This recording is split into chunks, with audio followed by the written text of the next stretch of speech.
ಎಲ್ಲರಿಗೂ ನಮಸ್ಕಾರ. ರೇಖಾ ಶುಚಿ ರುಚಿ ಚಾನಲ್ಗೆ ಸ್ವಾಗತ ಸುಸ್ವಾಗತ. ಈ ದಿನ ನಾನು ನಿಮಗೆ ಬೀಟ್ರೋಟ್ ಪಲ್ಯ ಮಾಡುವುದು ಹೇಗೆ ಅಂತ ಹೇಳಿ ತೋರಿಸ್ತಾ ಇದ್ದೀನಿ. ಅರ್ಧ kg ಬೀಟ್ರೋಟ್ನ ನಾನು ತಗೊಂಡಿದ್ದೀನಿ. ನೋಡಿ, ಈ ರೀತಿಯಾಗಿ ಕಟ್ ಮಾಡಿಕೊಂಡು ನೋಡಿ ನೀಟಾಗಿ ಸಿಪ್ಪೆ ತೆಗೆದಿದ್ದಾಗಿದೆ. ಈಗ ನೀರೊಳಗೆ ಹಾಕ್ಕೊಂಡು ಚೆನ್ನಾಗಿ ವಾಶ್ ಮಾಡ್ಕೊಬಿಡಿ.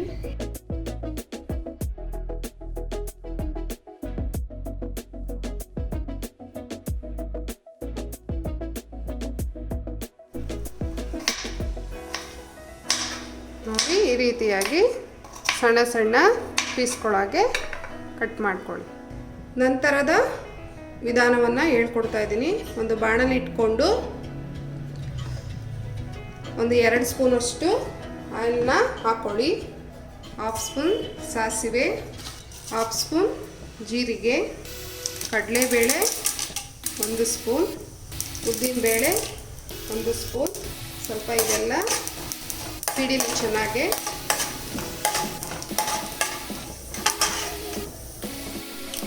ಕರಿಬೇವಿನ ಸೊಪ್ಪು ಸ್ವಲ್ಪ,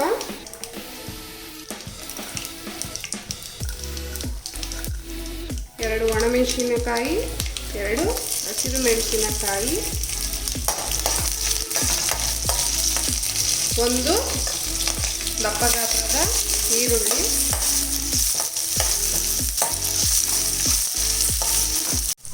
ಕಟ್ ಮಾಡಿ ಇಟ್ಕೊಂಡಿರುವಂತಹ ಬೀಟ್ರೋಟನ್ನು ಹಾಕೊಳ್ತಾ ಇದ್ದೀನಿ. 1/2 ಸ್ಪೂನು ಕಲ್ಲುಪ್ಪು, ಚೆನ್ನಾಗಿ ಮಿಕ್ಸ್ ಕೊಡಿ.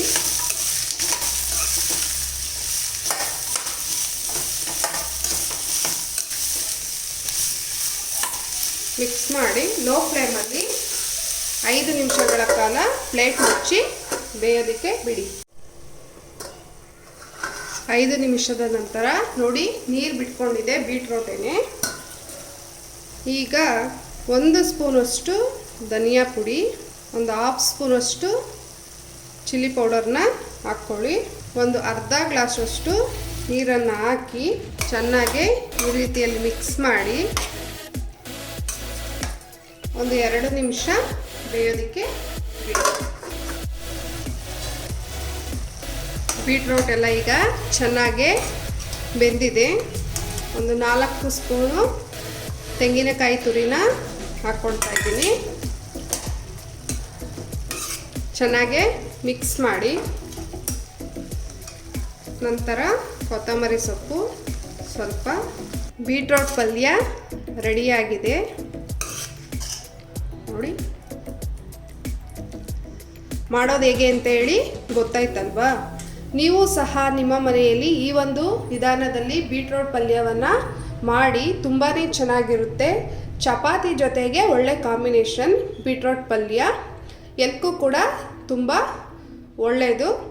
ನಮ್ಮ ಚಾನಲ್ ಆದಂತಹ ರೇಖಾ ಶುಚಿ ರುಚಿ ಚಾನಲ್ನ ಸಬ್ಸ್ಕ್ರೈಬ್ ಮಾಡಿ, ಲೈಕ್ ಕೊಡಿ, ಶೇರ್ ಮಾಡಿ, ಸಪೋರ್ಟ್ ಮಾಡಿ. Thank you.